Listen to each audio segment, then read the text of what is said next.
In this video, I'll be talking mainly about what's new in version 1.5 of the Verticopter. The idea of the plane came to its inventor in around 2002, and the patent-pending technology has been tested and refined over the last 7 years, going through many napkin drawings, CAD models, simulations, and a couple of RC versions. The first Verticopter released to the public was a simulator payware product, and that was exactly a year ago. And the sim plane has undergone 4 major revisions, improving the looks and the flight characteristics and features. So in version 1.5, we'll also be seeing 2 new members of the Verticopter's sim family, a 33% scale drone and a 75% scale single-seater manned aircraft. And in the meantime, the real-life radio-controlled 6th scale prototype number 2 has made dozens of successful test flights at NASA's AMES runway. And it's been using the design prior to when I came on board Garo Aircraft's team as the designer. And now a 3rd prototype using the design I've been working on is being assembled and built in California, and it's probably going to do its maiden flight sometime in August. The plan is to make a commercially available kit plane out of it. The X-Plane Flight Simulator and Blender 3D have been the main tools in creating, designing, and testing it on the computer, and advances in X-Plane's version 9 have allowed for some more complex graphics and aircraft features. So I'll start describing those, starting with the smallest of the 7 planes, and I'm going to move my way up to the 7-seater. Previously I called it the 1/10th scale, 1/5th scale, 1/2 scale, etc. model, and now I'm going to be using percentages. So the 2-seater is the 100% scale version, and then the 10% scale version is the smallest one that I'll be covering first. So it's the Mini RC, and there's not too much that has been done to this plane other than some flight tweaks that were aimed at making it a more stable plane in flight, and the pitch behavior is now completely neutral all the way up to the top speed, so that's nice. There's some additional liveries for all the RC planes, featuring semi-transparent skins. This one's the simplest model of the Verticopters. It doesn't have brakes, retracts, puffers, speed brakes, or rudders, but it's fully controllable about the yaw axis during hover, even though it doesn't have rudders. And that's done by differential speed controlling of the 2 motors, which causes a net yaw torque. This one also makes use of a pitch gyro like those found in many radio-controlled planes already. So let's move on to the 20% scale model. This one has more mass and more features, and this is the plane that's most similar to the real-life prototype number 3 that's being built right now, both in features and specifications. So from this virtual plane, we started conceptualizing the parts, adapted them to be sent to a laser cutter to be cut out of balsa wood and plywood, and that's what the prototype 3 is being built out of. It's actually a lot more cost-effective than working with composites, and simpler as well, and it's still very rigid and light. Of course, the sim models will feature parts that are too complicated or difficult or expensive to manufacture in real life, so we'll probably make some simplifications to the real prototype. So the 20% scale model features speed brakes, retracts, a pitch gyro, rudders, and it also uses differential speed control for yaw. Okay, next is the 33% scale plane, and there's interest in building a real-life 33% scale version. So the idea was to make a training plane for future pilots for such a scale size, and other than the size, it's nearly identical to the 20% scale, but instead of being powered by electric motors, it'll most likely make use of 2 twin-cylinder, 2-stroke gas engines. And the added mass and inertia really makes it a smooth and docile and predictable plane to fly, although the pilot needs to remember to maintain airflow over the wings and control surfaces, either by pointing the plane into the wind or by maintaining some forward speed. All the radio-controlled planes have undergone some graphic enhancements that contribute to making the edges look crisper and less inflated, like ballooned up. And some other details include enhancements to the spinner, the wheels, the wood frame, and the control surface motion. They were optimized to eliminate any gaps during their deflection. Now the 50% drone is really a crossover between the radio-controlled and the manned versions of the Verticopter.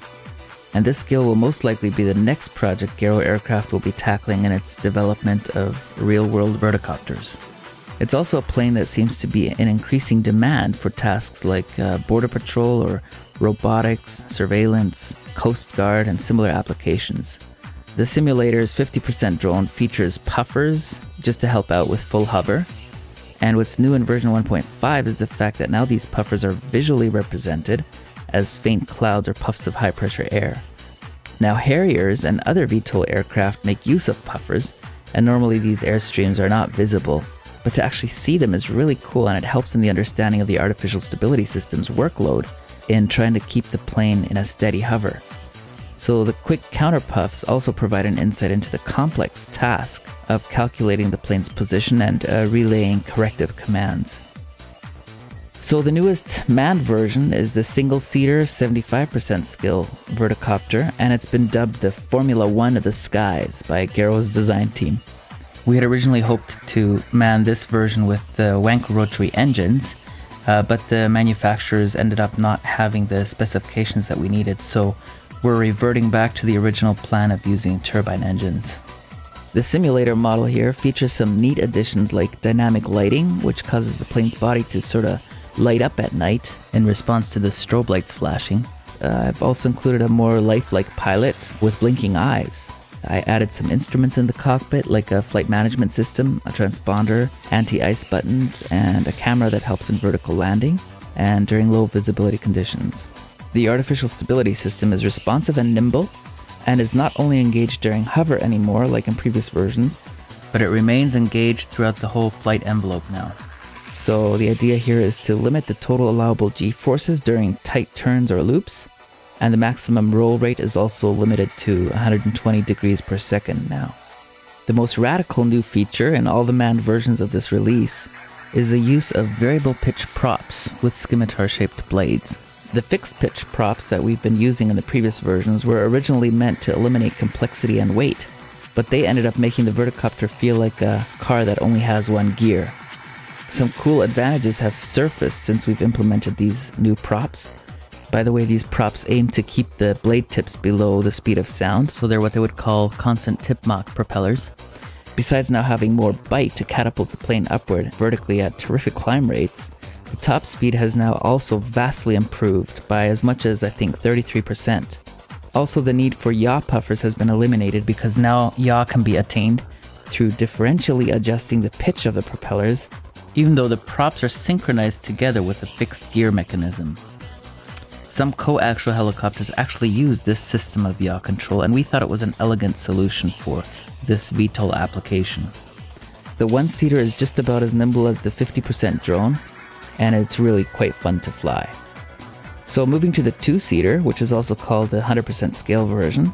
Now all the stuff that I've just mentioned for the one-seater that have been added have also been implemented for the 2 and 7-seaters. The two-seater has also gone through numerous graphic refinements and enhancements, as well as tweaks to the flight model, just to make it a more stable flyer.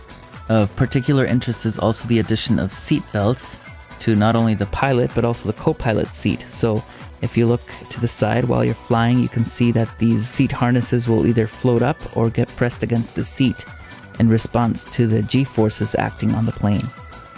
Also, all manned versions now include a ballistic parachute system, and we thought having 2 parachutes would be the best solution, and their release would be triggered in sync electronically.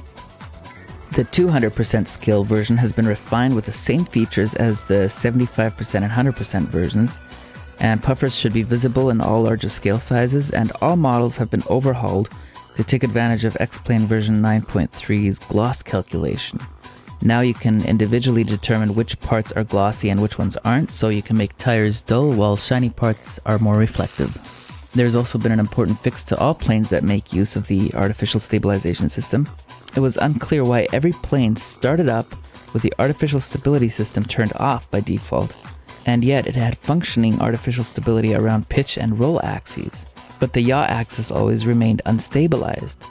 So it was found that the use of a yaw damper button in the cockpit, which is off by default, disabled the yaw component of the artificial stability system and turned off the light as well.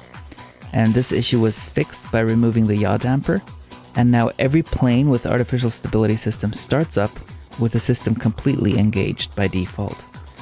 So these 7 planes are all released as one download now, which are available on the xplane.org store for a really low price. So please rate this video and show it to people that you think might be interested, and stay tuned for more Verticopter news. Thanks again for watching.